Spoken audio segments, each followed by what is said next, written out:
Hello dear friends, आप सभी का study tour with RSR channel में स्वागत है। आज हमें घटना चक्र की दृष्टि मैगजीन का पार्ट 2 पढ़ना है। पार्ट 1 ऑलरेडी अपलोड किया जा चुका है, लिंक आपको डिस्क्रिप्शन बॉक्स में मिल जाएगा। आप जानते हैं दृष्टि मैगजीन में वर्ष भर के महत्वपूर्ण करंट अफेयर्स को कवर किया गया है, इसीलिए सेशंस आपकी आगामी परीक्षा के लिए उपयोगी हैं। इसके साथ यदि आपको अभी तक दृष्टि मैगजीन की PDF नहीं मिली है तो आप ज्वाइन करेंगे टेलीग्राम चैनल को, जिसका लिंक आपको डिस्क्रिप्शन बॉक्स में मिल जाएगा। अब बात करते हैं हमें पहला टॉपिक आज कौन सा पढ़ना है। पहला टॉपिक है पूर्वोत्तर क्षेत्र जिला सतत विकास लक्ष्य सूचकांक और डैशबोर्ड 2021-22। इसके पहले संस्करण को जारी किया गया नीति आयोग और पूर्वोत्तर क्षेत्र विकास मंत्रालय के द्वारा।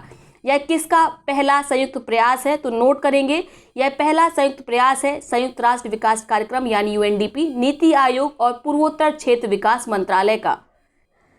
इस सूचकांक में 84 संकेतकों के आधार पर 8 राज्यों के विभिन्न जिलों को रैंकिंग प्रदान की गई है। कौन कौन से 8 राज्य हैं? अरुणाचल प्रदेश, असम, मणिपुर, मेघालय, मिजोरम, नागालैंड, सिक्किम और त्रिपुरा। बात करेंगे विभिन्न जिलों की। पहले स्थान पर रखा गया है पूर्वी सिक्किम जिले को, दूसरे स्थान पर संयुक्त रूप से रखा गया है गोमती और उत्तरी त्रिपुरा जिले को, अंतिम पायदान पर रखा गया है नागालैंड के किफरे जिले को। क्लियर हो गया? रैंकिंग में 103 जिलों में 64 जिले समग्र अंक और रैंकिंग के आधार पर बेहतर प्रदर्शन करने वाले अग्रणी श्रेणी यानी फ्रंट रनर के अंतर्गत कैटेगराइज किए गए हैं, जबकि 34 जिले अच्छा प्रदर्शन गुड परफॉर्मर करने वाले वर्ग में रखे गए हैं। सिक्किम और त्रिपुरा के सभी जिले अग्रणी श्रेणी यानी फ्रंट रनर के अंतर्गत कैटेगराइज किए गए हैं। किसी भी जिले को एस्पिरेंट या अचीवर की श्रेणी में शामिल नहीं किया गया है, यानी कोई भी जिला आकांक्षी या प्राप्तकर्ता श्रेणी में नहीं रखा गया है। किसकी बात कर रहे हैं? सिक्किम और त्रिपुरा के जिलों के बारे में।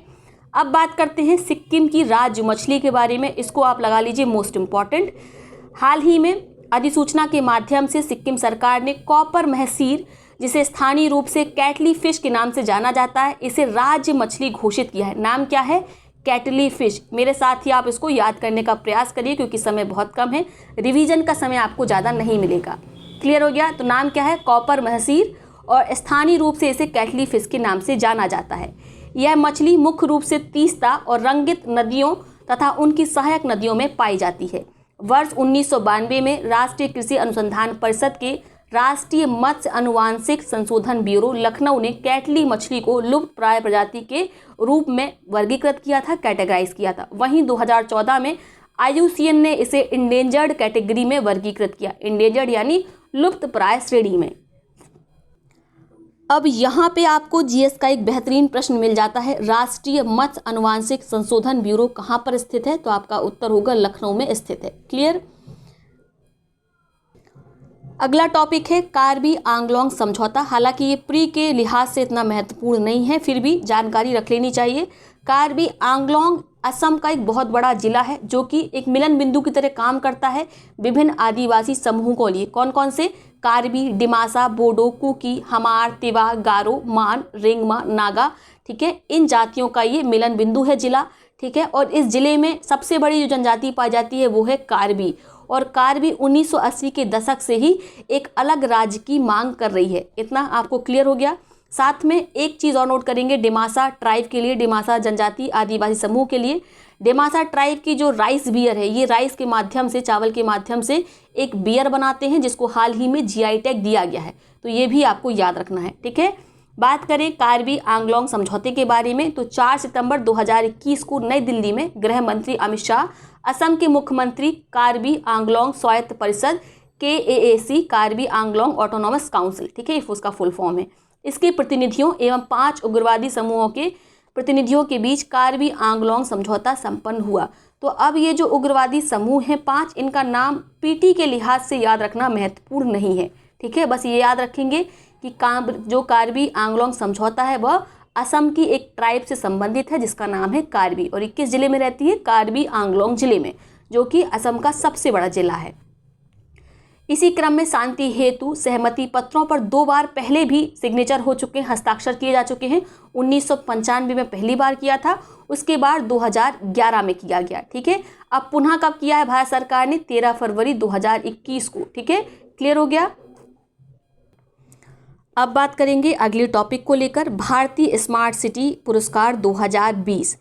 केंद्रीय आवास एवं शहरी कार्य मंत्रालय के द्वारा इन पुरस्कार का वितरण किया गया। इन पुरस्कारों की घोषणा 3 परिवर्तनकारी शहरी मिशनों स्मार्ट सिटी मिशन, अमृत मिशन और प्रधानमंत्री आवास योजना शहरी की 6वीं वर्षगांठ के उपलक्ष्य में किया गया। कमेंट बॉक्स में बताएंगे ये तीनों मिशन किस वर्ष लॉन्च किए गए थे। क्लियर।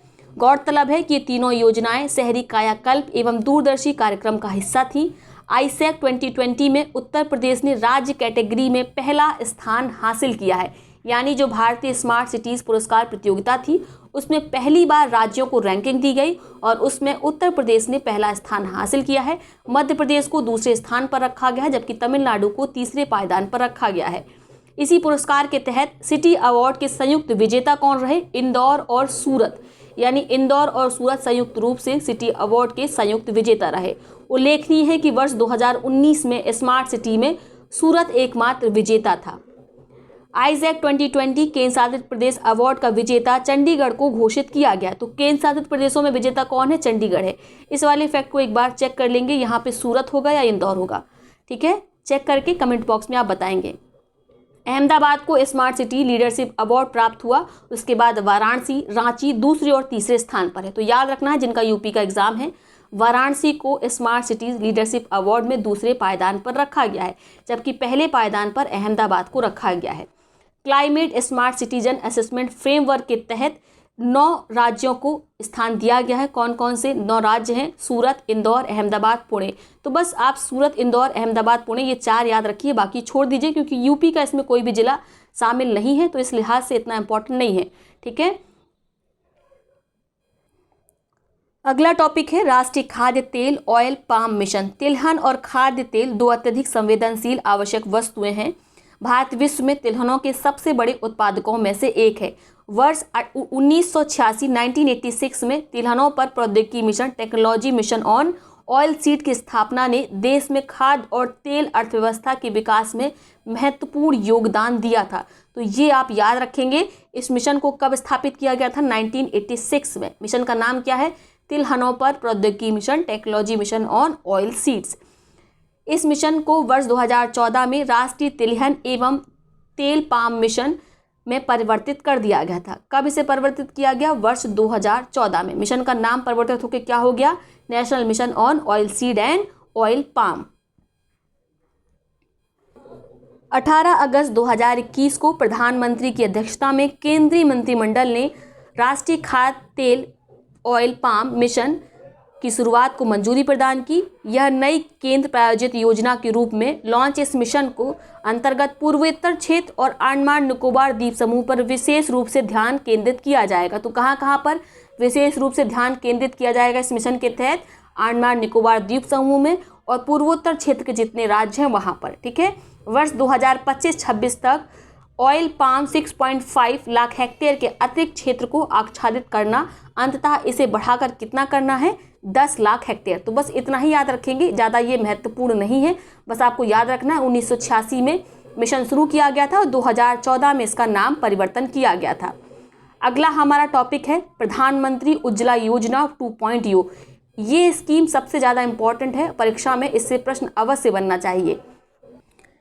इस योजना की शुरुआत 1 मई 2016 को स्वच्छ ईंधन बेहतर जीवन की नारे के साथ प्रधानमंत्री उज्ज्वला योजना के नाम से उत्तर प्रदेश के बलिया से इसकी शुरुआत की गई थी। कब? 1 मई 2016 को। कहाँ से? उत्तर प्रदेश के बलिया से। ठीक है, प्रधानमंत्री उज्ज्वला योजना के तहत गरीबी रेखा से नीचे जीवन यापन करने वाले परिवारों की महिलाओं को, कितनी महिलाओं को? 5 करोड़ महिला सदस्यों को मुफ्त LPG कनेक्शन उपलब्ध कराने का लक्ष्य रखा गया था। ये बात कर रहे हैं यहाँ पर प्रधानमंत्री उज्ज्वला योजना 1 के बारे में, और अभी हम बात करेंगे 2.0 के बारे में। वर्ष 2018 में इस योजना का विस्तार करके इसके अंतर्गत 7 और श्रेणियों की महिलाओं को भी शामिल किया गया। लाभार्थियों की यहाँ पर बात की जा रही है, श्रेणियाँ आपको याद रखने की आवश्यकता नहीं, इसे काट दीजिए। इसके साथ ही LPG कनेक्शन उपलब्ध कराने के लक्ष्य को बढ़ाकर 8 करोड़ कर दिया गया। पहले कितना था? 5 करोड़ था। 5 करोड़ से संशोधित कर इसे किया गया 8 करोड़। ठीक है, 7 सितंबर 2019 को प्रधानमंत्री नरेंद्र मोदी ने 8 करोड़वां LPG कनेक्शन औरंगाबाद महाराष्ट्र में वितरित किया। ये महत्वपूर्ण है। 8 करोड़वां जो LPG कनेक्शन है वो औरंगाबाद महाराष्ट्र में प्रधानमंत्री नरेंद्र मोदी के द्वारा वितरित किया गया था। ठीक है, 10 अगस्त 2021 को प्रधानमंत्री नरेंद्र मोदी ने उत्तर प्रदेश के महोबा जिले से प्रधानमंत्री उज्ज्वला योजना 2.0 का शुभारंभ किया। तो आप एक तो 1 मई 2016 याद रखेंगे, दूसरा कौन सी डेट याद रखेंगे, 10 अगस्त 2021। ठीक है, पहली वाली जब योजना थी, पहले फेज में थी, तब उसकी शुरुआत की गई थी उत्तर प्रदेश के बलिया से। अब दूसरे फेज की यानी 2.0 की शुरुआत की गई है उत्तर प्रदेश के महोबा से। प्रधानमंत्री उज्ज्वला योजना 2.0 कार्यक्रम शुरू करने की आवश्यकता क्यों पड़ी? इसलिए पड़ी क्योंकि वित्तीय वर्ष 2021-22 में जो केंद्रीय बजट प्रस्तुत किया गया था, उसमें यह घोषणा की गई थी कि 1 करोड़ अतिरिक्त LPG कनेक्शन का वितरण किया जाएगा। इसीलिए क्या किया गया, इसका 2.0 वर्जन शुरू किया गया। नेक्स्ट है विश्व जैव ईंधन दिवस, वर्ल्ड बायोफ्यूल डे किस दिन मनाया जाता है? 10 अगस्त को। इस दिवस का उद्देश्य पारंपरिक जीवाश्म ईंधनों के विकल्प के रूप में गैर जीवाश्म ईंधनों के महत्व के प्रति जागरूकता पैदा करना है। ठीक है, नेक्स्ट है आपका शून्य अभियान, इसे लगा लीजिए, मोस्ट इंपॉर्टेंट, एग्जाम में पूछा जाएगा। 15 सितंबर 2021 को नीति आयोग ने RMI और RMI इंडिया के साथ शून्य मिशन, शून्य कैंपेन की शुरुआत की। इसका सीधा सा उद्देश्य है क्या करना, ऐसे वाहन को बढ़ावा देना जो कि क्या करते हो, एमिशन जीरो करते हो, शून्य करते हो, यानी इलेक्ट्रिक व्हीकल को बढ़ावा देना। तो शून्य अभियान का क्या उद्देश्य है, इलेक्ट्रिक वाहनों को बढ़ावा देना। इस अभियान की शुरुआत किसने की, कमेंट बॉक्स में आप बताएंगे। हालांकि यहाँ पर दे रखा है नीति आयोग ने शून्य कैंपेन को शुरू किया है। ठीक है, नेक्स्ट है आपका लद्दाख में केंद्रीय विश्वविद्यालय की स्थापना। 22 जुलाई 2021 को केंद्रीय मंत्रिमंडल द्वारा लद्दाख में केंद्रीय विश्वविद्यालय की स्थापना को मंजूरी दी गई। ज्ञातव्य है कि वित्तीय वर्ष 2021-22 के केंद्रीय बजट में वित्त मंत्री निर्मला सीतारमण ने लेह में केंद्रीय विश्वविद्यालय की स्थापना का प्रस्ताव रखा था। तो बस काम का केवल इतना ही याद रखेंगे, कहाँ पर खोला जा रहा है केंद्रीय विश्वविद्यालय, लद्दाख के लेह में। इसकी घोषणा 2021-22 के केंद्रीय बजट में वित्त मंत्री निर्मला सीतारमण के द्वारा की गई थी। इस विश्वविद्यालय का नाम सिंधु केंद्रीय विश्वविद्यालय, सिंधु सेंट्रल यूनिवर्सिटी होगा। यह देश का पहला केंद्रीय विश्वविद्यालय है जिसका नाम किसी नदी के नाम पर रखा गया है। किस नदी के नाम पर? सिंधु नदी के नाम पर। क्लियर हो गया? इसके साथ आप चाहें तो नोट कर सकते हैं, केंद्रीय शिक्षा मंत्रालय के बजटीय प्रावधानों के माध्यम से भारत की संचित निधि द्वारा इस खर्च की आपूर्ति की जाएगी। यानी जो भी खर्च सिंधु केंद्रीय विश्वविद्यालय को बनाने में आएगा, उसकी आपूर्ति कंसोलिडेटेड फंड ऑफ इंडिया से की जाएगी आपूर्ति। ठीक है, नेक्स्ट है आपका एकीकृत बहुउद्देशीय अवसंरचना विकास निगम। 22 जुलाई 2021 को केंद्रीय मंत्रिमंडल ने लद्दाख में एक एकीकृत बहुउद्देशीय अवसंरचना विकास निगम, integrated multipurpose infrastructure development corporation की स्थापना को मंजूरी प्रदान की है। यह लद्दाख में अवसंरचना विकास के लिए मुख्य निर्माण एजेंसी के रूप में काम करेगी। इसका सीधा सा उद्देश्य है इस निगम का कि लद्दाख का एकीकृत एवं समेकित विकास सुनिश्चित किया जाए। तो ये परीक्षा के लिहाज से इम्पोर्टेंट नहीं है। अगला टॉपिक है उमिंगला दर्रा, विश्व की सबसे ऊंची मोटर योग्य सड़क। मोस्ट इम्पॉर्टेंट, अभी तक विश्व की सबसे ऊंची मोटर योग्य सड़क का विश्व रिकॉर्ड बोलीविया की एक सड़क के नाम पर दर्ज था। उल्लेखनीय है कि बोलीविया में ज्वालामुखी उतुरुकु से होकर जाने वाली 18,953 फीट की ऊंचाई पर स्थित मोटर योग्य सड़क का निर्माण किया गया था। ठीक है, 4 अगस्त 2021 को जारी एक प्रेस विज्ञप्ति के अनुसार सीमा सड़क संगठन यानी BRO बॉर्डर रोड ऑर्गेनाइजेशन ने पूर्वी लद्दाख में उमलिंगला दर्रे पर मोटर वाहन संचालन योग्य सड़क का निर्माण कर विश्व में नया कीर्तिमान स्थापित किया है। तो सबसे महत्वपूर्ण आप याद रखें, कहाँ पर? उमलिंगला दर्रे पर। कहाँ पर है ये? लद्दाख में स्थित है। निर्माण किसने किया? बॉर्डर रोड ऑर्गेनाइजेशन ने, BRO ने। किसका रिकॉर्ड तोड़ा है? तो रिकॉर्ड तोड़ा है किसका? बोलीविया का। बोलीविया में एक ज्वालामुखी है उतुरुंकु, वहाँ पर एक सड़क बनी हुई थी। अब उसका रिकॉर्ड तोड़कर सबसे ऊंची मोटरेबल जो सड़क बन गई है वो कहाँ बन गई है? उमलिंगला दर्रे पर, जिसकी ऊंचाई कितनी है? 19,300 फीट। ये महत्वपूर्ण है ऊंचाई, इसको आप याद रखेंगे। ठीक है, क्या है? फीट है, 19,300 फीट। इस सड़क का निर्माण हिमांक प्रोजेक्ट के तहत किया गया है। यह 52 किलोमीटर लंबी डामरीकृत रोड है। लंबाई कितनी है? 52 किलोमीटर है। वहीं ऊंचाई कितनी है? 19,300 फीट। उमलिंगला टॉप से होकर गुजरने वाली यह सड़क लद्दाख के चिसमुले और देमचोक गांवों को आपस में जोड़ती है। तो किसको जोड़ती है ये इतना महत्वपूर्ण नहीं है, बस याद रखेंगे इसकी लंबाई को, इसकी ऊंचाई को, साथ में उमलिंगला टॉप को, उमलिंगला दर्रे को। ठीक है, नेक्स्ट हमारा टॉपिक है लद्दाख का राज्य पशु एवं राज्य पक्षी। 31 अगस्त 2021 को जारी एक अधिसूचना के माध्यम से केंद्र शासित प्रदेश लद्दाख द्वारा हिम तेंदुए, स्नो लेपर्ड को राज्य पशु, जबकि काली गर्दन वाले सारस ब्लैक नेक्ड क्रेन को राज्य पक्षी घोषित किया गया। इसके साथ आप नोट कर सकते हैं IUCN की संकटग्रस्त प्रजातियों की रेड लिस्ट में हिम तेंदुए को सुबेद यानी वर्नरेबल श्रेणी में वर्गीकृत किया गया है। हिम तेंदुए और उसके आवास को संरक्षित करने के उद्देश्य से भारत सरकार ने वर्ष 2009 में प्रोजेक्ट स्नो लेपर्ड लॉन्च किया था। बेहद इंपॉर्टेंट, इसको टिक कर लीजिए। उल्लेखनीय है कि प्रतिवर्ष 23 अक्टूबर को विश्व हिम तेंदुआ दिवस वर्ल्ड स्नो लेपर्ड डे के रूप में मनाया जाता है। IUCN की रेड लिस्ट में काली गर्दन वाले सारस को नियर थ्रेटेंड यानी संकटापन्न श्रेणी में वर्गीकृत किया गया है। ठीक है, काली गर्दन वाले सारस लद्दाख में चांगथांग क्षेत्र में पाए जाते हैं। इसके साथ आप बात करेंगे प्रोजेक्ट हिमांग की, ये भी इम्पॉर्टेंट है। ये प्रोजेक्ट हिमांग के अंतर्गत ही विश्व की सबसे अधिक ऊंचाई पर मोटर योग्य सड़क का निर्माण किया गया उमलिंगला दर्रे पर। किसके द्वारा? BRO के द्वारा। ठीक है, जिसकी ऊंचाई कितनी है? 19,300 फीट है, 52 किलोमीटर उसकी लंबाई है। उसी प्रोजेक्ट हिमांग के बारे में हम बात करेंगे। आखिरकार ये प्रोजेक्ट कब शुरू किया गया? तो लद्दाख में सड़क अवसंरचना के विकास के लिए अगस्त 1985 में प्रोजेक्ट हिमांग को सीमा सड़क संगठन यानी BRO ने लॉन्च किया था। इस प्रोजेक्ट को द माउंटेन टेमर्स के नाम से भी जाना जाता है। इसके साथ हमने अभी सबसे ऊंची मोटर योग्य सड़क तो पढ़ ली थी, अब पढ़ेंगे सबसे लंबी मोटर योग्य सड़क कौन सी है। गिनीज वर्ल्ड रिकॉर्ड के अनुसार फेयरबैंक्स अलास्का से सैंटियागो तक, यहाँ से पूर्व की ओर ब्यूनस आयर्स यानी अर्जेंटीना का ब्यूनस आयर्स तथा ब्राजीलिया से समाप्त होने वाली पैन अमेरिकन हाईवे विश्व की सबसे लंबी मोटर योग्य सड़क है। कहाँ से कहाँ तक है? फेयरबैंक्स अलास्का, अमेरिका से सैंटियागो चिली तक, फिर यहाँ से पूर्व की ओर ब्यूनस आयर्स अर्जेंटीना से ब्राजीलिया तक, यानी ब्राजीलिया किसका? ब्राज़ील तक। क्लियर हो गया? ठीक है, जिसकी लंबाई कितनी है? 24,140 किलोमीटर। कितनी है? 24,140 किलोमीटर इसकी लंबाई है और ये विश्व की सबसे लंबी मोटर योग्य सड़क है। अगला टॉपिक है ई-रूपी, एक नया डिजिटल भुगतान साधन। 2 अगस्त 2021 को प्रधानमंत्री नरेंद्र मोदी ने वीडियो कॉन्फ्रेंसिंग के माध्यम से विशेष डिजिटल भुगतान साधन ई-रूपी को लॉन्च किया। यह व्यक्ति विशिष्ट और उद्देश्य विशिष्ट एक डिजिटल भुगतान समाधान है। A person and purpose specific digital payment solution है। यह डिजिटल भुगतान हेतु एक नकद रहित यानी कैशलेस और संपर्क रहित यानी कॉन्टैक्ट लेंस साधन है। इसको किसने शुरू किया? तो आपका उत्तर होगा प्रधानमंत्री नरेंद्र मोदी ने इसे लॉन्च किया। देश में नकद रहित लेन देन को बढ़ावा देने के उद्देश्य से बाउचर आधारित भुगतान प्रणाली ई-रूपी का विकास भारतीय राष्ट्रीय भुगतान निगम NPCI national payment corporation of India द्वारा किया गया है।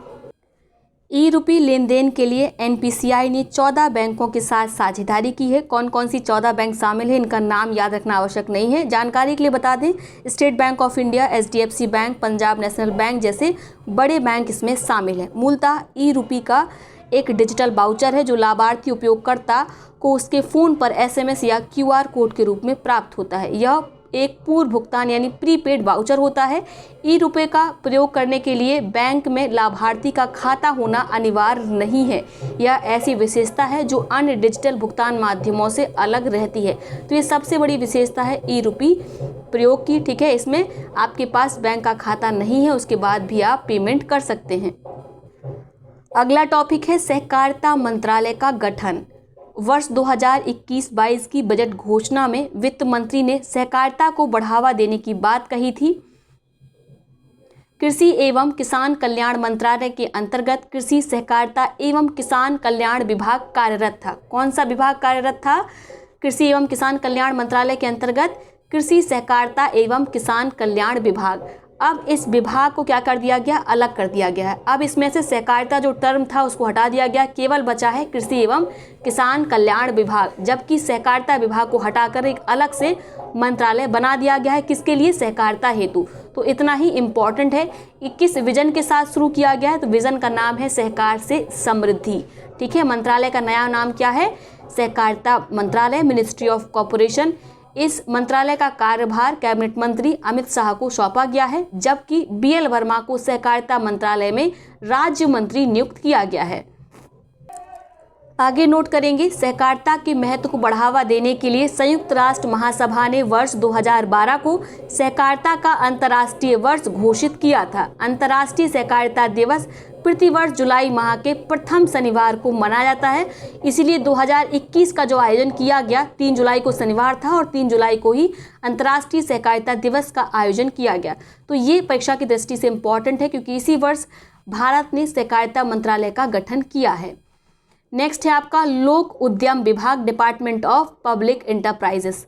6 जुलाई 2021 को एक अधिसूचना के तहत लोक उद्यम विभाग को भारी उद्योग एवं लोक उद्यम मंत्रालय से निकालकर वित्त मंत्रालय से जोड़ दिया गया है। ये बात यहाँ पर समझने वाली है, किसके अंतर्गत जोड़ा गया है, लोक उद्यम विभाग को वित्त मंत्रालय के तहत। पहले ये किसका हिस्सा था, पहले किसका हिस्सा था, तो ये पहले विभाग था भारी उद्योग और लोक उद्यम मंत्रालय का। अब इससे लोक उद्यम मंत्रालय को जोड़कर वित्त मंत्रालय में का हिस्सा बना दिया गया है, याद रहेगा। ठीक है, अब कुल मिलाकर वित्त मंत्रालय में 6 विभाग है। हालांकि प्री में नहीं पूछे जाएंगे, लेकिन जानकारी स्वरूप आप याद रख सकते हैं। ये 5 मंत्रालय, 5 जो विभाग थे, डिपार्टमेंट थे, ये पहले से ही वित्त मंत्रालय के अंतर्गत काम करते थे।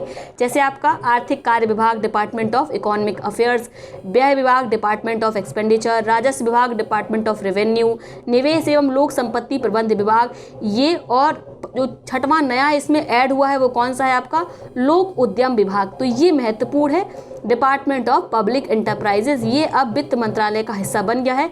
इसके पहले ये भारी उद्योग और लोक उद्यम मंत्रालय का हिस्सा था। परीक्षा में ये पूछा सकता है क्योंकि काफ़ी कंफ्यूजिंग है। अगला टॉपिक है अखिल भारतीय उच्च शिक्षा सर्वेक्षण 2019-20। वर्ष 2010-11 के आंकड़ों के आधार पर पहला अखिल भारतीय उच्च शिक्षा सर्वेक्षण वर्ष 2011 में जारी किया गया था। यह सर्वेक्षण इलेक्ट्रॉनिक माध्यम से किया गया था। इस उद्देश्य हेतु एक पूर्णतः समर्पित पोर्टल www.s.gov.in विकसित किया गया था। और इसी क्रम में 10 जून 2021 को केंद्रीय शिक्षा मंत्रालय ने अखिल भारतीय उच्च शिक्षा सर्वेक्षण 2019-20 जारी किया। उच्च शिक्षा विभाग द्वारा वार्षिक रूप से एस श्रृंखला की 10वीं यह रिपोर्ट है। ठीक है, क्लियर हो गया। पहली रिपोर्ट कब जारी की गई थी, वर्ष 2011 में, वर्ष 2010-11 के आंकड़ों के आधार पर। ठीक है, और ये जो रिपोर्ट है इस वर्ष की 2019-20 की, ये रिपोर्ट कौन सी रिपोर्ट है, 10वीं रिपोर्ट है। ठीक है, उच्च शिक्षा में कुल नामांकन, टोटल एनरोलमेंट वर्ष 2018-19 के 3.74 करोड़ की तुलना में 2019-20 में 3.04% वृद्धि के साथ 3.85 करोड़ रहा। तो केवल परसेंटेज वृद्धि याद रखेंगे, टोटल एनरोलमेंट में कितनी वृद्धि हुई है पिछले वर्ष के कंपैरिजन में, 3.04% की। ठीक है, कुल नामांकन में महिलाओं की संख्या 49% है। सबसे इम्पोर्टेंट, टोटल जो एनरोलमेंट है उसमें महिला का जो प्रतिशत है एनरोलमेंट का वह कितना है, 49% है। भारत में छात्रों के सबसे अधिक नामांकन के मामले में उत्तर प्रदेश को प्रथम स्थान पर रखा गया है। उसके बाद महाराष्ट्र का स्थान आता है, फिर आता है तमिलनाडु का स्थान। क्लियर हो गया। ऐसे याद रखिएगा कि सबसे अधिक जनसंख्या वाला उत्तर प्रदेश आपका राज्य है, तो इसीलिए यहाँ पर जो छात्रों का नामांकन है वह भी सबसे अधिक है। उत्तर प्रदेश पहले नंबर पर है, फिर है आपका महाराष्ट्र, फिर है आपका तमिलनाडु। क्लियर। और क्या इसमें जानने योग्य है, इसमें आप जान सकते हैं, ये नीचे लिख रखा है इन्होंने, उच्च शिक्षा में संलग्न संस्थानों की कुल संख्या के संदर्भ में भी उत्तर प्रदेश का प्रथम स्थान है। कुल कितने यहाँ पर संस्थान हैं जो उच्च शिक्षा के लिए संलग्न है, तो आपका उत्तर होगा 8,985। ठीक है, इसके बाद क्रमशः महाराष्ट्र का स्थान आता है, फिर आता है कर्नाटक का। तो टोटल एनरोलमेंट के मामले में भी उत्तर प्रदेश पहले नंबर पर है, और जो संलग्न संस्थान है हायर एजुकेशन के लिए, उनकी संख्या के संदर्भ में भी उत्तर प्रदेश का पहला स्थान है। उच्च शिक्षा में लैंगिक समानता सूचकांक जेंडर पैरिटी इंडेक्स वर्ष 2018-19 में 1 के मुकाबले वर्ष 19-20 में 1.01 रहा, ये याद रखेंगे, ठीक है। अखिल भारतीय स्तर पर 2019-20 में उच्च शिक्षा में छात्र शिक्षक अनुपात कितना है? तो आपका उत्तर होगा 26। कितना है? छात्र शिक्षक अनुपात 26 है, ठीक है। पीपल टीचर जो रेशियो है वो 26 है। अब देखते हैं विदेशी छात्रों का कितना प्रतिनिधित्व है। तो भारत में सबसे ज़्यादा जो छात्र होते हैं लगभग 28%, वो कहाँ के हैं? नेपाल के हैं, फिर अफगानिस्तान है, फिर इसमें बांग्लादेश है, ठीक है। क्लियर। भारत में कॉलेजों की संख्या में शीर्ष 8 राज्य यहाँ पर दे रखे हैं। पहले नंबर पर आपका उत्तर प्रदेश है, फिर महाराष्ट्र है, फिर कर्नाटक है। नेक्स्ट है CEO water mandate. CEO water mandate सार्वजनिक निजी भागीदारी यानी PPP वाली एक अद्वितीय पहल है जो जल संबंधी वैश्विक चुनौतियों के समाधान हेतु व्यापारिक नेतृत्वकर्ताओं, बिजनेस लीडर्स को एक मंच पर लाती है। इसकी स्थापना UN ग्लोबल कॉम्पैक्ट द्वारा वर्ष 2007 में की गई थी। संयुक्त राष्ट्र महासचिव एवं UN ग्लोबल कॉम्पैक्ट की इस विशेष पहल का कार्यान्वयन पैसिफिक इंस्टीट्यूट जो कि कैलिफोर्निया अमेरिका में स्थित है की भागीदारी में किया जाता है। क्लियर हो गया। अब बात करते हैं इसकी हम बात ही क्यों कर रहे हैं, चर्चा क्यों कर रहे हैं CEO वाटर मैंडेट की, क्योंकि जो भारत की सबसे बड़ी विद्युत उत्पादक कंपनी है NTPC लिमिटेड, ये CEO वाटर मैंडेट की हस्ताक्षरकर्ता बन गई है। क्लियर हो गया, ये आपको याद रखना है, ठीक है। उल्लेखनीय है कि अगस्त 2021 में भारत की 2 अन्य कंपनियां यथा एक जल जो जयपुर राजस्थान की कंपनी है, सृष्टि लाइफ साइंस जो कि गुजरात की कंपनी है, ये भी CEO वाटर मैंडेट की हस्ताक्षरकर्ता कंपनी बन गई थी। तो याद रखना है, तो NTPC ये PPP मॉडल वाली है इसीलिए महत्वपूर्ण है। जबकि अगस्त 2021 में भी 2 कंपनियां हैं जो इसमें शामिल हुई हैं। एक कंपनी का नाम है एक जल और दूसरी कंपनी का नाम है सृष्टि लाइफ साइंस, ठीक है। भारत की विभिन्न कंपनियां द्वारा इस पहल पर हस्ताक्षर किए गए हैं जिनका विवरण निम्न है। तो ये टोटल लिस्ट दे रखी है कौन कौन सी कंपनियां CEO वाटर मैंडेट की हस्ताक्षर करता हैं। तो सबसे पहले 2014 में कंपनियों के द्वारा हस्ताक्षर किए गए थे। तो 2014 की जो शुरुआत वाली कंपनियां हैं जो कि फेमस हैं उनके नाम हम देख लेते हैं। पहले नंबर पर है आपका बांका बायोलू प्राइवेट लिमिटेड, दूसरी है, ठीक है, इन्फोसिस लिमिटेड। तो इन्फोसिस लिमिटेड का ज़रूर आप नाम याद रखेंगे, ठीक है। 2010 में टाटा स्टील इसमें शामिल हुई थी और शायद ये सबसे पहले शामिल होने वाली कंपनी है, ठीक है। 2014 में RR केबल लिमिटेड भी शामिल हुई थी। तो सबसे पहले आप जो याद रखने योग्य बात है वो टाटा स्टील आप याद रखेंगे। इसने 2010 में ही ज्वाइन कर लिया था, ये हस्ताक्षरकर्ता बन गई थी किसकी? CEO वाटर मैंडेट की, ठीक है। और अब कौन बन गई है? PPP मॉडल वाली NTPC। सॉरी, यहाँ पे करेक्ट करना चाहेंगे, PPP मॉडल वाली NTPC नहीं, NTPC तो भारत की सबसे बड़ी विद्युत कंपनी है, ठीक है, सार्वजनिक क्षेत्र की। PPP मॉडल वाला CEO वाटर मैंडेट है, ठीक है।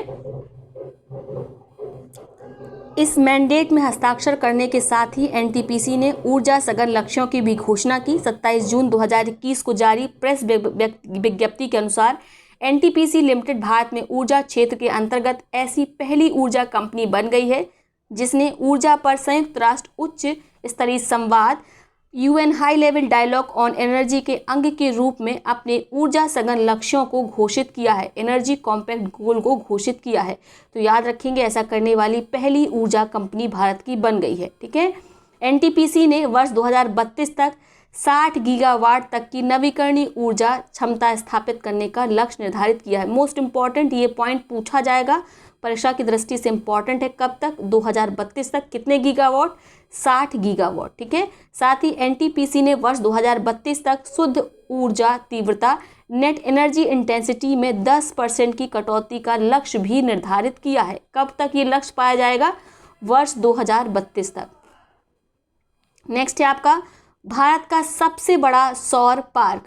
12 जुलाई 2021 को नवीन एवं नवीकरणीय ऊर्जा मंत्रालय ने NTPC रिन्यूएबल एनर्जी लिमिटेड को गुजरात स्थित कक्ष के रन में एक सौर पार्क की स्थापना की मंजूरी दी है।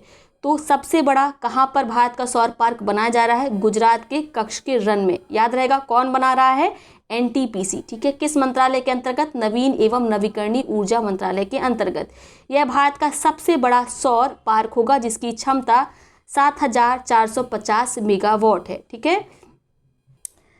इस पार्क से व्यावसायिक स्तर पर हरित हाइड्रोजन, ग्रीन हाइड्रोजन के उत्पादन की योजना है।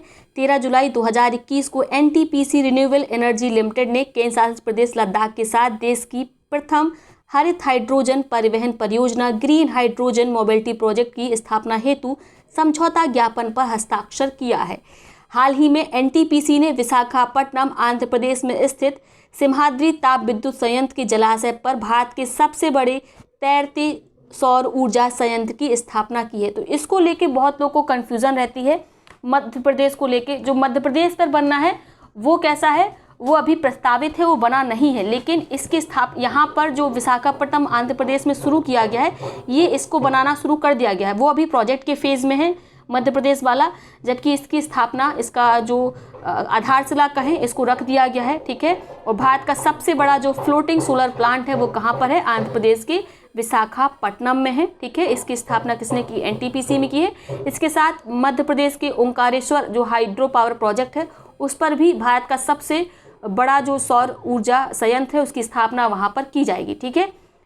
पहली बात कर लेते हैं, ये जो हमारा आंध्र प्रदेश का विशाखापट्टनम है, जो कि भारत का सबसे बड़ा तैरता हुआ ऊर्जा संयंत्र है, फ्लोटिंग सोलर प्लांट है अभी हाल में, इसकी क्षमता कितनी है, 10 मेगावाट है। ठीक है।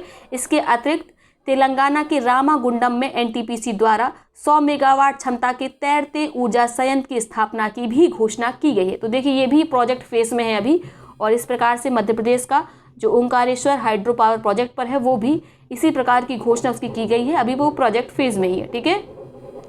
तो आप याद रखेंगे, ज्ञातव्य है कि NTPC renewable energy limited NTPC के 100% स्वामित्व वाली एक अनुषंगी इकाई है। तो ये ऑलरेडी आप जानते हैं, याद रखेंगे। इसके अंतर्गत जितने भी पॉइंट दिए गए हैं बेहद महत्वपूर्ण हैं, इन्हें आपको याद रखना है। यहाँ पे एक करेक्शन है, ये जो संयंत्र है विशाखापट्टनम का आंध्र प्रदेश वाला, इसकी क्षमता 10 मेगावाट नहीं बल्कि 25 मेगावाट है। ठीक है। इसको आप करेक्ट कर लीजिए, 10 मेगावाट नहीं बल्कि 25 मेगावाट है। ठीक। अगला टॉपिक है तृतीय सतत विकास लक्ष्य भारत सूचकांक व डैशबोर्ड 2020-21। 3 जून 2021 को तीसरा सतत विकास लक्ष्य भारत सूचकांक व डैशबोर्ड 2020-21 नीति आयोग द्वारा जारी किया गया। कौन सा संस्करण है, तीसरा इसका संस्करण है। ठीक है। नोट करेंगे, इस रिपोर्ट को एसडीजी भारत सूचकांक और dashboard 2020-21 partnership in the decade of action शीर्षक से जारी किया गया। ठीक है। सतत विकास लक्ष्य सूचकांक 3.0 के तहत 16 एसडीजी के प्रदर्शन के आधार पर राज्यों और केंद्र शासित प्रदेशों को रैंकिंग प्रदान की गई है। आधार बनाए गए हैं 115 संकेतक। ठीक है। 115 स्टैंडर्ड्स को आधार बनाया गया है। राज्यों को उनके प्राप्तांक के आधार पर सूचकांक के अंतर्गत जितना उन्हें प्राप्तांक, उनको अंक प्राप्त हुए हैं, उस आधार पर राज्यों को कैटेगराइज किया गया है। एस्पिरेंट में, परफॉर्मर में, फ्रंट रनर में, अचीवर में। एस्पिरेंट यानी आकांक्षी, परफॉर्मर यानी अच्छा प्रदर्शन, फ्रंट रनर यानी अग्रणी और अचीवर यानी लक्ष्य प्राप्त करता। ठीक है। तो ये दे रखा है यहाँ पर पैराग्राफ के रूप में। हम लोग डायरेक्ट टेबल में चलते हैं, पढ़ना आसान रहेगा। तो एसडीजी भारत सूचकांक में शीर्ष स्थान किसे दिया गया है, राज्यों में केरल को, दूसरा स्थान हिमाचल प्रदेश और तमिलनाडु को संयुक्त रूप से मिला है। पहले नंबर पर कौन है, केरल है। संयुक्त रूप से दूसरे स्थान पर हिमाचल प्रदेश और तमिलनाडु को रखा गया है। और तीसरी जो रैंक है वह 4 राज्यों को मिली है। किस किस को, आंध्र प्रदेश को, गोवा को, कर्नाटक को और उत्तराखंड को। ठीक है। उसके बाद अंतिम 5 राज्य कौन से हैं, तो अंतिम स्थान पर रखा गया है बिहार को। ठीक है। उसके बाद झारखंड है, फिर आपका असम है। क्लियर हो गया। ठीक है। और उत्तर प्रदेश का स्थान कौन सा है, 22 है। उत्तर प्रदेश किसके साथ रैंक साझा करता है, राजस्थान के साथ, मेघालय के साथ, अरुणाचल प्रदेश के साथ। उत्तर प्रदेश का स्कोर 60 है, प्राप्तांक 60 है। ठीक है। केंद्र शासित प्रदेशों का प्रदर्शन देखें तो सबसे बेहतर प्रदर्शन किसका रहा, चंडीगढ़ का। ठीक है। उसके बाद दूसरे स्थान पर 3 केंद्र शासित प्रदेश आते हैं, दिल्ली, चंडीगढ़ और लक्षद्वीप। अंतिम पायदान पर दादरा नगर हवेली और दमन दीव को रखा गया है। राज्यों के प्रदर्शन को देखें अगर कैटेगरी के हिसाब से, तो आकांक्षी एस्पिरेंट के अंतर्गत कोई नहीं आते हैं, यानी 50 से कम किसी का भी प्राप्तांक नहीं है। ठीक है। परफॉर्मर में जो अच्छा परफॉर्मर, गुड परफॉर्मर हैं, उनके ये लिस्ट दे रखी है और उसमें उत्तर प्रदेश शामिल है। उत्तर प्रदेश का स्कोर कितना है, 60 है और उत्तर प्रदेश रखा गया है अच्छा प्रदर्शन, गुड परफॉर्मर की श्रेणी में। उत्तर प्रदेश के साथ हमने अभी जो राज्यों के नाम पढ़े थे वही इसके साथ रहेंगे। कौन कौन से, राजस्थान, मेघालय, अरुणाचल प्रदेश ये इसी का हिस्सा है। ठीक है, इनमें पश्चिम बंगाल, मध्य प्रदेश, मणिपुर भी शामिल हैं। फ्रंट रनर में आप देख सकते हैं ये सब देश शामिल हैं। और लक्ष्य प्राप्तकर्ता अभी किसी ने भी लक्ष्य को प्राप्त नहीं किया है।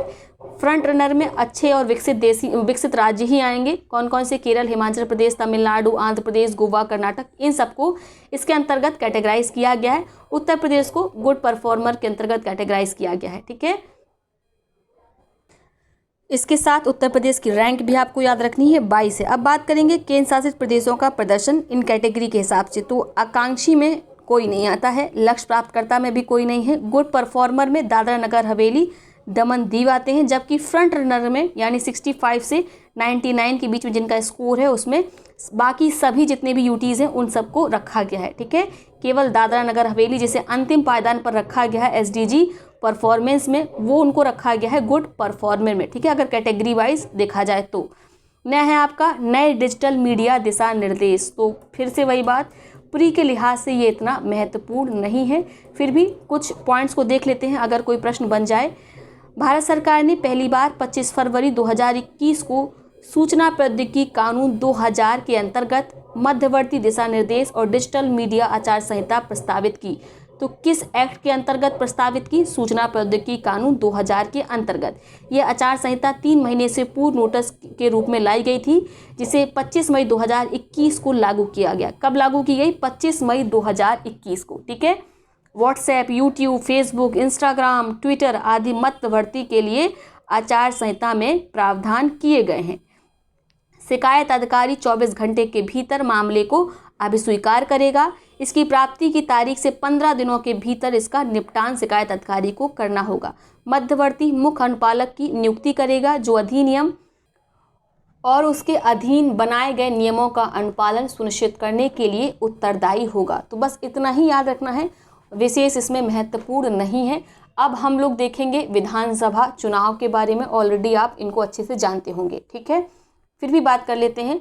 चुनाव लोकतांत्रिक व्यवस्था की एक महत्वपूर्ण प्रक्रिया है, जिसके द्वारा जनता अपने प्रतिनिधियों को चुनती है। वर्ष 1991-92 में 51-52 में 1951-52 ठीक है में हुए देश के पहले आम चुनाव के साथ साथ देश की सभी विधानसभाओं में भी चुनाव आयोजित हुए थे। तो आप जानते हैं पहले आम चुनाव कब हुए थे? 1951-52 में, और उसी समय देश की सभी विधानसभाओं में भी चुनाव हुए थे।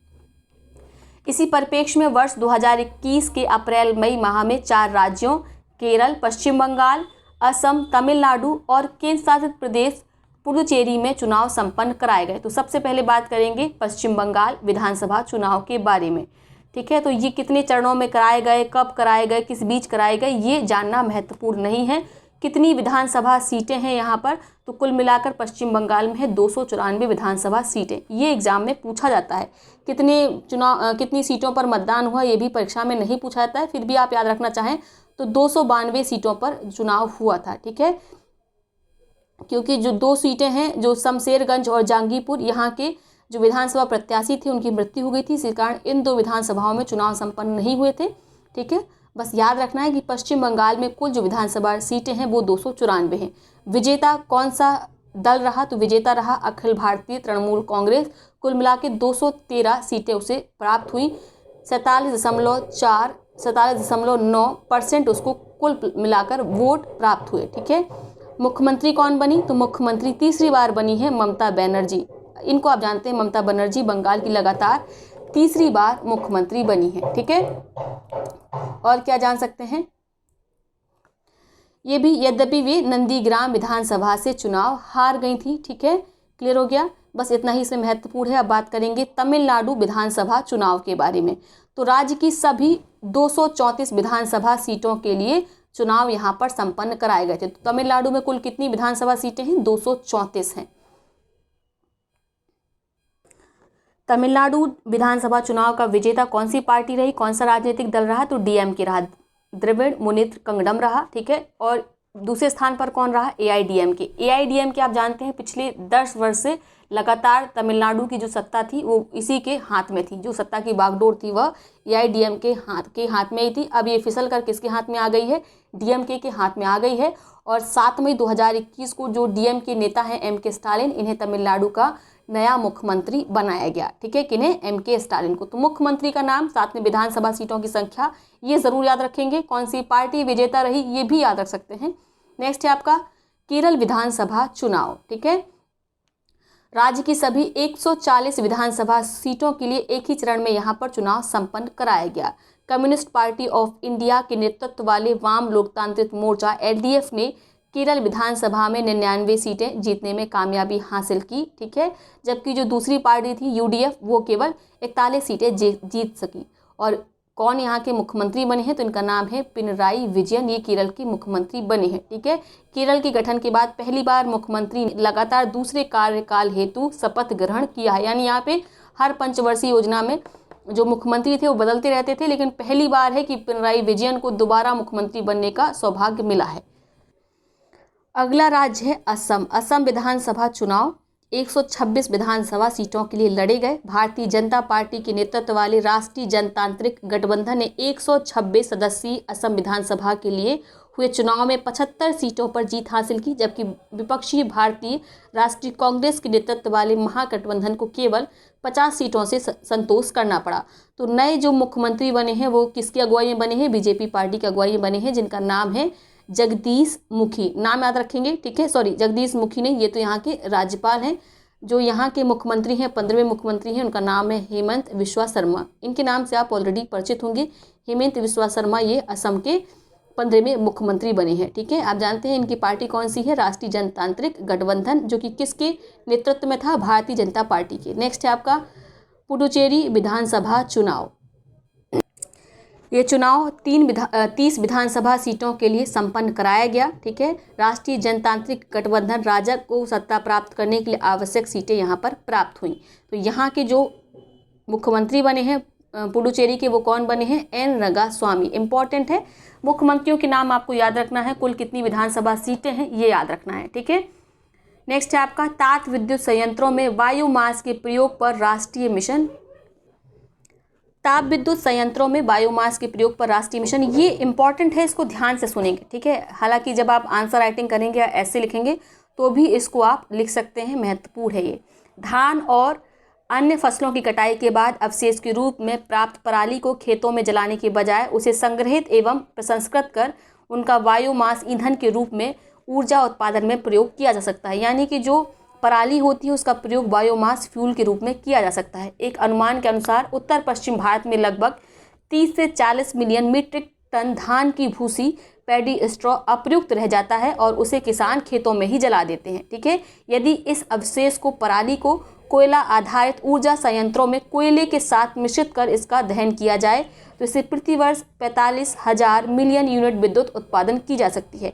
और जानते हैं अभी भी कई जो विद्युत संयंत्र हैं वो कोयला आधारित हैं, तो कोयले के साथ इस पराली को भी जलाया जाए तो हम क्या कर सकते हैं?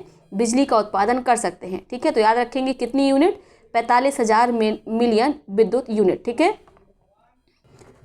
मई 2021 में केंद्रीय विद्युत मंत्रालय द्वारा कोयला आधारित ताप विद्युत संयंत्रों में बायोमास के प्रयोग पर एक राष्ट्रीय मिशन स्थापित करने का निर्णय लिया गया। प्रस्तावित मिशन जो है इसकी अवधि 5 वर्ष की होगी। बस इतना ही याद रखेंगे, साथ में याद रखेंगे इससे क्या होगा? कार्बन रहित ऊर्जा प्राप्त होगी। ठीक है, कोयले के साथ ही धान की भूसी या पराली का प्रयोग किया जाएगा। ठीक है, विद्युत संयंत्र में। प्रस्तावित राष्ट्रीय मिशन में NTPC national thermal power corporation limited रसद एवं बुनियादी ढांचा संबंधी सहायता देने में बड़ी भूमिका निभाएगा। नेक्स्ट है आपका बायोमास को फायरिंग। किसी बॉयलर के भीतर प्राकृतिक गैस तथा कोयले जैसे अन्य ईंधनों के साथ बायोमास पदार्थ के सम्मिश्रण तथा दहन को बायोमास को फायरिंग कहते हैं। तो ये टर्म परीक्षा में आ सकता है। बायोमास को फायरिंग क्या होता है? कोयले के साथ अन्य जो ईंधन है, ठीक है, बायोमास पदार्थ हैं, उनका प्रयोग किया जाए दहन में। ठीक है, इसे कहते हैं बायोमास को फायरिंग। याद रखेंगे। क्लियर हो गया। यूएनएफसीसी ने कोयला आधारित ऊर्जा संयंत्रों से कार्बन उत्सर्जन को कम करने के उद्देश्य में बायोमास को फायरिंग को एक कार्बन रहित प्रौद्योगिकी के रूप में मान्यता प्रदान की है। याद रखना है, कार्बन न्यूट्रल टेक्नोलॉजी के रूप में इसे मान्यता प्रदान की गई है। बायोमास को फायरिंग इसे कहा जाता है और इसी का प्रयोग हम करने वाले हैं राष्ट्रीय मिशन में, जिसका बात अभी हमने की, जिसके अंतर्गत ताप विद्युत संयंत्रों में जो धान की भूसी है, पराली है, उसका प्रयोग बायोमास के तहत किया जाना है। ठीक है, इसी को भी हमने ऊपर पढ़ा था। नेक्स्ट है आपका अम्बोली जैव विविधता विरासत स्थल घोषित। स्थानीय निकायों के परामर्श से राज्य सरकारें जैव विविधता महत्व के क्षेत्रों को जैव विविधता अधिनियम 2002 की धारा 37 के तहत जैव विविधता विरासत स्थल के रूप में अधिसूचित करती है।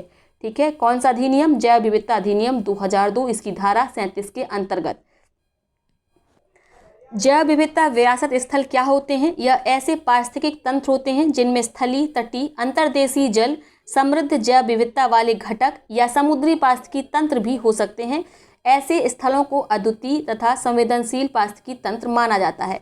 31 मार्च 2021 को महाराष्ट्र सरकार ने सिंधुदुर्ग जिले में पश्चिमी घाट स्थित अम्बोली को एक क्षेत्र को जैव विविधता विरासत घोषित किया है। ये इंपॉर्टेंट है, कहाँ पर स्थित है? महाराष्ट्र में स्थित है, सिंधुदुर्ग जिले में। नाम क्या है? अम्बोली नाम है। किस अधिनियम के अंतर्गत इसे अधिसूचित किया गया है? जैव विविधता अधिनियम 2002 के तहत जैव विविधता विरासत स्थल के रूप में। क्लियर हो गया? ठीक है, नेक्स्ट बात करें। उल्लेखनीय है कि सावंतवाड़ी तहसील में अम्बोली के निकट ठाकरे वाइल्ड लाइफ फाउंडेशन के नेतृत्व में शोधकर्ताओं के एक दल ने मृदु जल यानी फ्रेश वाटर में पाई जाने वाली मछली की एक दुर्लभ प्रजाति जिसका नाम है सिस्टोरा हिरण्यकेशी, इंपॉर्टेंट है, सिस्टोरा हिरण्यकेशी की खोज की। सिस्टोरा हिरण्यकेशी मृदुजल में पाई जाने वाली सिस्टोरा नामक मछली की एक दुर्लभ उप प्रजाति है। ठीक है, हिरण्यकेशी क्या है? नदी का नाम है। यह मछली का नामकरण अम्बोली गांव के निकट बहने वाली हिरण्यकेशी नदी के नाम पर ही किया गया है। तो सबसे सिंपल तरीका क्या है याद करने का? हिरण्यकेशी नदी में कौन सी फिश रहती है? सिस्टोरा हिरण्यकेशी रहती है। ठीक है, और इसी फिश की खोज की गई। यह दुर्लभ प्रजाति है मछलियों की, और इसी कारण ये नदी कहाँ बहती है? अम्बोली में बहती है, और इसी कारण अम्बोली को जैव विविधता विरासत स्थल घोषित किया गया है। तो सीधा सा आपको याद रखना है सबसे पहले सिस्टोरा हिरण्यकेशी मछली को। ये कहाँ पर पाई गई है? हिरण्यकेशी नदी में, जो कि कहाँ बहती है? ये जीएस में प्रश्न आ सकता है, हिरण्यकेशी नदी कहाँ बहती है? तो आपके महाराष्ट्र में। ठीक है, महाराष्ट्र के किस जिले में? सिंधुदुर्ग जिले में। ठीक है, किस गांव में? अम्बोली गांव में।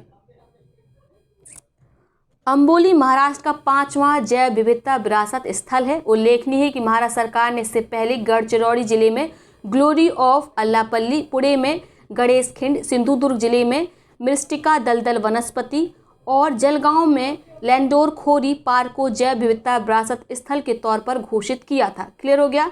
नेक्स्ट बात करेंगे सुजल जल से पेयजल मिशन, मोस्ट इंपॉर्टेंट, इसको याद रखना है। उड़ीसा के मुख्यमंत्री नवीन पटनायक ने पुरी में सुजल नल से पेयजल मिशन को लॉन्च किया है।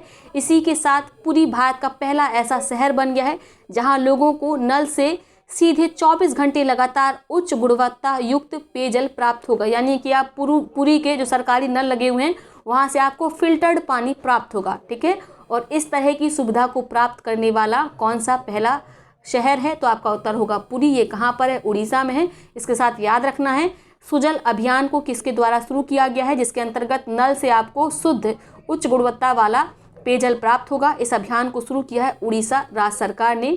ठीक है, यहाँ के मुख्यमंत्री नवीन पटनायक हैं। और जैसी सुविधा उड़ीसा सरकार ने पुरी में प्रदान की है वैसी सुविधा भारत के किसी मेट्रोपॉलिटन सिटी में नहीं है। ऐसी सुविधा केवल विश्व स्तरीय शहर जैसे लंदन, न्यूयॉर्क, सिंगापुर में ही उपलब्ध है। तो आप समझ सकते हैं कितना इंपॉर्टेंट है, आप इसे याद रखेंगे। ठीक है, पुरी में सार्वजनिक स्थानों पर उच्च गुणवत्ता युक्त पेयजल उपलब्ध कराने वाले नलों की स्थापना से प्लास्टिक वाटर बोतल के प्रयोग को हतोत्साहित किया जाएगा, जिससे प्रतिवर्ष 400 मीट्रिक टन प्लास्टिक अपशिष्ट के उन्मूलन में सहायता मिलेगी। क्लियर हो गया? नेक्स्ट है आपका राष्ट्रीय दुर्लभ रोग नीति 2021। स्वास्थ्य एवं परिवार कल्याण मंत्रालय द्वारा जुलाई 2017 में दुर्लभ रोगों के उपचार हेतु एक राष्ट्रीय नीति प्रतिपादित की गई। हालांकि इस नीति के क्रियान्वयन में विभिन्न चुनौतियों के सामने आने के फलस्वरूप इसकी समीक्षा हेतु नवंबर 2018 में एक विशेषज्ञ समिति का गठन किया गया। विशेषज्ञ समिति की रिपोर्ट के आधार पर 13 जनवरी 2020 को एक नई राष्ट्रीय दुर्लभ रोग नीति के मसौदे को सार्वजनिक किया गया। किस मंत्रालय के अंतर्गत स्वीकृति प्रदान की गई है राष्ट्रीय दुर्लभ रोग नीति को? तो आपका उत्तर होगा केंद्रीय स्वास्थ्य एवं परिवार कल्याण मंत्रालय के अंतर्गत इसे स्वीकृति दी गई है। इस नीति के अंतर्गत दुर्लभ रोगों को 3 समूह में कैटेगराइज किया गया है, वर्गीकृत किया गया है। समूह 1 के अंतर्गत ऐसे रोगों को रखा गया है जिनका उपचार किया जा सकता है, ठीक है, यानी ऐसे रोग जिनका एक बार में उपचार की आवश्यकता होती है और वे ठीक हो जाते हैं। समूह 2 के अंतर्गत रखा गया है दीर्घकालिक और आजीवन उपचार की आवश्यकता वाले विकार। और तीसरा जो समूह है वो ऐसे रोग जिनके लिए निश्चित उपचार उपलब्ध है लेकिन उनके उपचार की लागत बहुत अधिक है, ठीक है, क्लियर हो गया। तो पहले समूह के अंतर्गत ऐसे विकार को रखा गया है जिनका एक बार उपचार किया जाए वो ठीक हो जाते हैं। समूह 2 में ऐसे विकारों को रखा गया है जिनका दीर्घकालिक लंबे समय तक उपचार होता है या आजीवन उपचार होता रहता है। तीसरे समूह में ऐसे विकारों को रखा गया है जिनका इलाज भी जीवन भर होता रहता है लेकिन या तो उनका निश्चित उपचार है, इलाज है, लेकिन वो बहुत उसकी लागत बहुत ज़्यादा है, वो बहुत महंगा है। केंद्र सरकार द्वारा समूह 1 के तहत सूचीबद्ध दुर्लभ रोगों को पीड़ितों को राष्ट्रीय आरोग्य निधि योजना के अंतर्गत 20 लाख रुपए की वित्तीय सहायता प्रदान की जाएगी। यह वित्तीय सहायता का लाभ लगभग देश की 40% ऐसी जनसंख्या को प्रदान किया जाएगा जो आयुष्मान भारत प्रधानमंत्री जन आरोग्य योजना के तहत केवल सरकारी तृतीयक अस्पतालों में उपचार हेतु पात्र है। अब बात करते हैं ये दुर्लभ रोग होते क्या हैं। तो दुर्लभ रोगों का कोई सार्वभौमिक यूनिवर्सल या मानक परिभाषा नहीं है, कोई स्टैंडर्ड डेफिनेशन नहीं है, ठीक है। विश्व स्वास्थ्य संगठन दुर्लभ बीमारी को अक्सर जीवन भर के लिए दुर्बल करने वाली ऐसी बीमारी या विकार के रूप में परिभाषित करता है जो प्रति 1000 जनसंख्या में 1 या उससे कम लोगों को प्रभावित करती है। ये डेफिनेशन दी गई है WHO के द्वारा। हालांकि यह डेफिनेशन यूनिवर्सल नहीं है, सार्वभौमिक नहीं है। अलग अलग देशों ने अलग अलग पैमाने बना रखे हैं दुर्लभ बीमारियों को कैटेगराइज करने के लिए। जैसे अमेरिका में क्या है, अगर 10,000 जनसंख्या में 6.4% की व्यापकता है किसी बीमारी की तो उसे दुर्लभ बीमारी का दर्जा दिया जाएगा। यूरोप में 5 है, ठीक है, 10,000 में 5 लोगों को अगर बीमारी है तो उसे दुर्लभ बीमारी का दर्जा दिया जाएगा, ठीक है। और मज़े की बात यह है कि भारत में इसके लिए कोई निश्चित परिभाषा ही नहीं है। भारत में व्यापकता के आधार पर दुर्लभ रोगों को परिभाषित करने के लिए आंकड़े ही उपलब्ध नहीं है। भारत में दुर्लभ बीमारियों की कोई निश्चित परिभाषा नहीं है। इस समस्या के समाधान हेतु भारतीय आयुर्विज्ञान अनुसंधान परिषद ICMR द्वारा अस्पताल आधारित दुर्लभ रोगों हेतु राष्ट्रीय रजिस्ट्री के निर्माण की प्रक्रिया प्रारंभ कर दी गई है। समानतः भारत में किसी रोग या विकार को दुर्लभ तब कहा जाता है जब प्रति 2500 जनसंख्या में 1 या उससे कम लोगों को प्रभावित करता है, ठीक है। तो हमारे यहाँ आधार बनाया गया है 2500 जनसंख्या को, उसमें 1 या उससे कम जनसंख्या को अगर अधिक प्रभावित करेगी बीमारी तो ऐसे विकार को क्या दुर्लभ विकार माना जाएगा, दुर्लभ बीमारी मांगी जाएगी। जबकि अमेरिका में 10,000 की जनसंख्या में कितना है, 6.4 है, ठीक है। भारत में लगभग 6,000 से 8,000 ऐसी बीमारियां दर्ज हुई हैं जिन्हें वैश्विक स्तर पर दुर्लभ रोगों की संज्ञा दी गई है, जिनमें प्रमुख हैं Pompe disease, cystic fibrosis, haemophilia, thalassaemia, Wolman disease, ठीक है। तो ये डिजीज़ याद रखना ज़रूरी नहीं है, बस जानकारी के लिए आपको बताया गया है।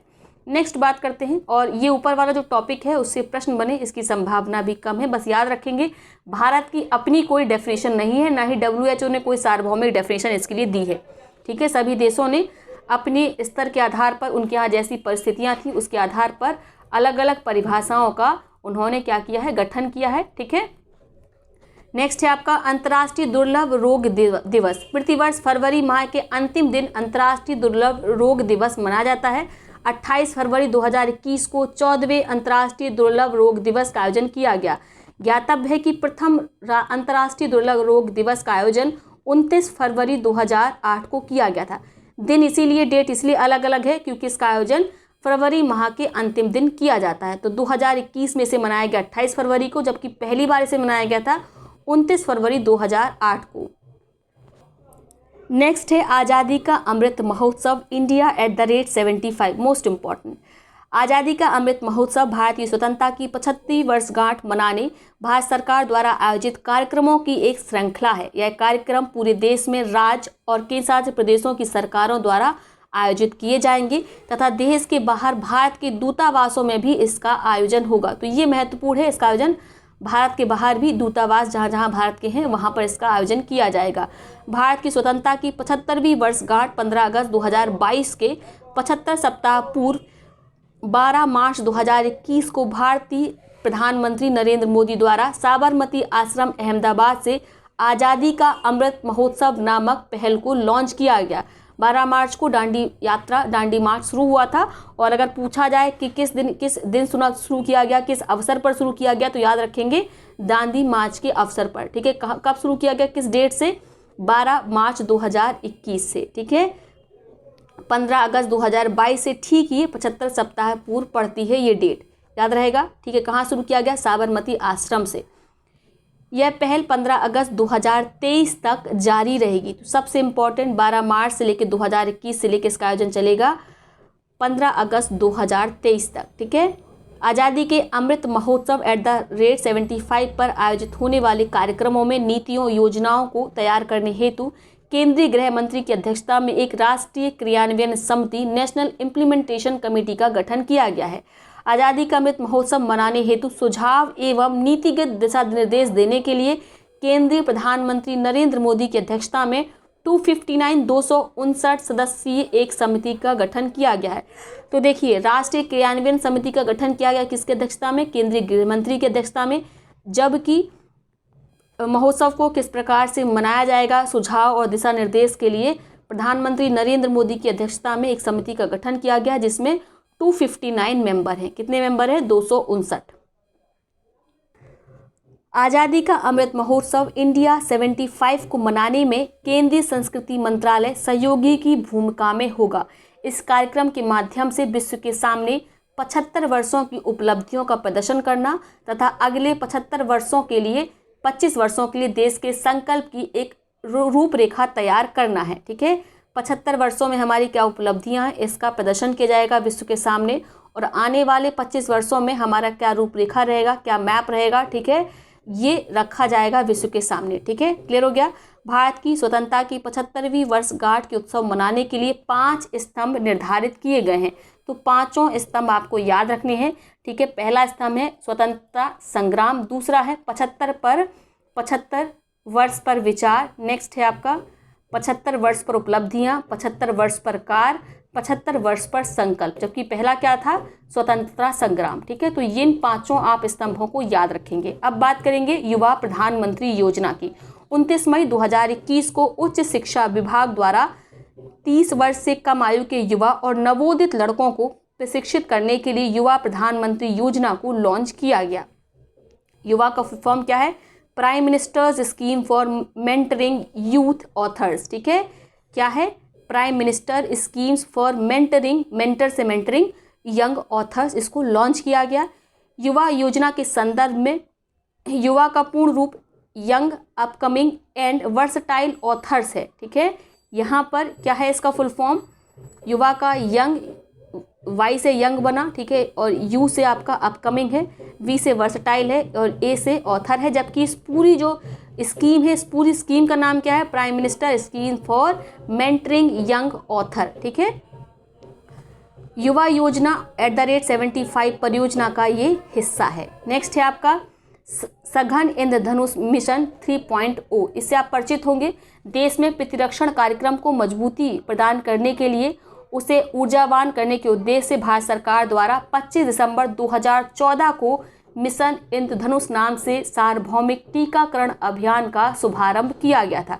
कब शुभारंभ किया गया था? 25 दिसंबर 2014 को। ठीक है, सार्वभौमिक टीकाकरण अभियान था जिसे सघन मिशन इंद्रधनुष नाम दिया गया था। मिशन इंद्रधनुष का उद्देश्य देश के सभी बच्चों 2 वर्ष की आयु तक के गर्भवती महिलाओं का तीव्र गति से 100% टीकाकरण करना था। अगस्त 2017 तक मिशन इंद्रधनुष के 4 चरणों का सफल संचालन किया गया।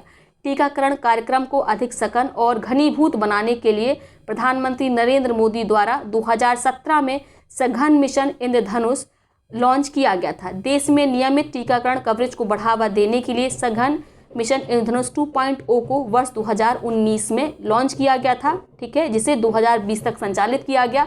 अब पुनः शुरू किया गया है 19 फरवरी 2021 को। कौन सा प्रोग्राम? सघन मिशन इंद्रधनुष 3.0। तो सबसे पहले क्या नाम था इस मिशन का? पहले इसका नाम केवल था मिशन इंद्रधनुष। ठीक है, जब इसे लॉन्च किया गया था 25 दिसंबर 2014 को, तो इसका नाम केवल मिशन इंद्रधनुष था। लेकिन 100% महिलाओं का वैक्सीनेशन हो पाए, 2 वर्ष से आयु के जो बच्चे उनका वैक्सीनेशन हो पाए। इसीलिए जो मिशन इंद्रधनुष था उसके सामने क्या शब्द जोड़ दिया गया? सघन। ठीक है, सघन मिशन इंद्रधनुष। इसको कब शुरू किया गया? 8 अक्टूबर 2017 को।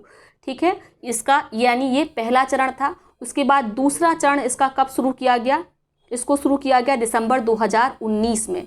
ठीक है, नाम क्या है? सघन मिशन इंद्रधनुष। और इसी को शुरू किया गया, इसका तीसरा चरण शुरू किया गया है अब 19 फरवरी 2021 को। आई होप अब क्लियर हो गया होगा। इस अवसर पर पोर्टल और इस मिशन के परिचालन के लिए दिशा निर्देश जारी किए गए हैं, तो इतना आपको याद रखना है। ठीक है, इस मिशन को कहाँ कहाँ संचालित किया जाएगा? तो पूरे 29 राज्यों केंद्र शासित प्रदेशों में जो पूर्व चिन्हित 250 जिले हैं, ठीक है, शहरी क्षेत्र हैं, वहाँ पर संचालित किया जाएगा। तो परीक्षा में कई बार ये पूछ लेते हैं, इन डिजिट्स को आप याद रखेंगे। 250 जिलों और शहरी क्षेत्रों में मिशन इंद्रधनुष, सघन मिशन इंद्रधनुष 3.0 का संचालन किया जाएगा, जिसे शुरू किया गया 19 फरवरी 2021 को। क्लियर हो गया? इस मिशन का मुख्य फोकस कैसे रहेंगे? बच्चे और गर्भवती महिलाएं जो कोविड-19 महामारी के कारण टीकाकरण से वंचित रह गई थी। ठीक है, इस मिशन के अंतर्गत प्रवासन स्थलों से पलायन करने वाले लाभार्थियों और सुदूर क्षेत्रों के लोगों को लक्षित किया जाएगा। मिशन के तहत देश के सभी 90% तक पूर्ण टीकाकरण कवरेज प्राप्त करने का लक्ष्य निर्धारित किया गया है। तो जो 250 जिले इसमें शामिल हैं उनका 90% यहाँ पर वैक्सीनेशन किया जाएगा। किस मिशन के तहत? मिशन का नाम है सघन इंद्रधनुष मिशन। ठीक है, जिसे 2017 में शुरू किया गया था। इसका जो पेरेंट मिशन है, जो प्रमुख मिशन है, इसे मिशन इंद्रधनुष के नाम से 25 दिसंबर 2014 को शुरू किया गया था, लॉन्च किया गया था। क्लियर हो गया? तो अब वीडियो को यहीं पे समाप्त करते हैं, काफ़ी लंबा हो गया है, 1 घंटे का वीडियो है। और कल हम इसे कंटिन्यू करेंगे चमोली त्रासदी से। उसके बाद रतले पनबिजली योजना, जो कि बहुत महत्वपूर्ण है, इसको कवर करेंगे। तो कल इसके आगे कंटिन्यू किया जाएगा। आप आज की वीडियो को देखिए, कोशिश करिए अगर आप शॉर्ट नोट्स बना पाएँ, क्योंकि सब कुछ इंपॉर्टेंट नहीं है। सबसे बड़ी प्रॉब्लम घटना चक्र की दृष्टि के साथ यही है कि कॉम्प्रिहेंसिव नहीं होती है, टू द पॉइंट नहीं होती है, बहुत फालतू के पॉइंट्स इसमें लिखे होते हैं। और जब आप उसे पढ़ने बैठते हैं तो कहीं ना कहीं वो आपको डिस्ट्रैक्ट भी करती है। तो आप अगर लिख कर पढ़ने के आदी हैं, जैसे मेरी आदत है, मैं लिख कर पढ़ती हूँ, तो कोशिश करिएगा कि आप 4-5 पेज की A4 पेज लेके उसको स्टेपल कर लें, उसमें नोट्स बनाते जाएं और ईजिली उसका रिवीजन हो जाता है। और लिख के पढ़ते हैं तो आपका इसमें लॉस भी नहीं है, आपके साथ में नोट्स भी तैयार हो रहे हैं। तो एग्ज़ाम के 2 दिन पहले आप अगर रिवीजन करना चाहेंगे तो आसानी से 4-5 पन्नों को पलटा जा सकता है। ठीक है, बहुत कम पॉइंट्स को नोट करिएगा, मेरे द्वारा तब भी अधिक पॉइंट्स बताएगा, इसलिए ताकि एक समझ विकसित हो सके। ठीक है, एक जो सामान्य समझ है वो आपको करंट अफेयर, समसामयिक घटनाओं के प्रति, करंट अफेयर्स के प्रति विकसित हो सके, इसीलिए थोड़ा सा जानकारी अधिक दी गई है। आप जब नोट्स बनाएंगे तो इससे भी शॉर्ट बनाएंगे, इससे भी ज़्यादा टू द पॉइंट बनाएंगे। ठीक है, तो कल हम लोग नए वीडियो में मिलेंगे, तब तक के लिए बहुत बहुत धन्यवाद।